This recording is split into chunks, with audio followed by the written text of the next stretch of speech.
ज्ञान प्राप्त करना है कि नहीं, इसका निर्णय बुद्धि करती है। बुद्धि अर्थात इंटेलिजेंस।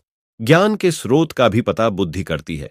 ज्ञान प्राप्त हो जाने के बाद उसके सही गलत उपयोग का निर्णय भी बुद्धि करती है। इन सभी क्रियाओं में निश्चय ही हमारे विवेक अर्थात विजडम की भी बहुत महत्वपूर्ण भूमिका होती है। मगर प्रश्न उठता है कि ज्ञान प्राप्त करने में किस चीज की भूमिका सबसे अधिक है, क्योंकि बुद्धि ज्ञान की रेसिपिएंट नहीं है, ये सिर्फ सूचनाओं अथवा जानकारी की रेसिपिएंट है।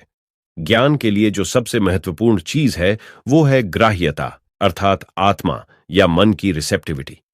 ये रिसेप्टिविटी किस तरह प्राप्त होती है? ये रिसेप्टिविटी आंतरिक मौन एवं विनम्रता से प्राप्त होती है, निश्चलता एवं समर्पण अथवा शरणागत भाव से।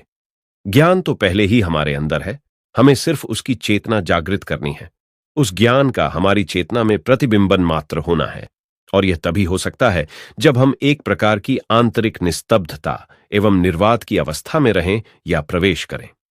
अब आखिरी प्रश्न यह हो सकता है कि जिस रिसेप्टिविटी की बात की जा रही है और उसको प्राप्त करने के लिए जिस आंतरिक मौन अथवा विनम्रता की बात की जा रही है, उसे कैसे प्राप्त किया जाए?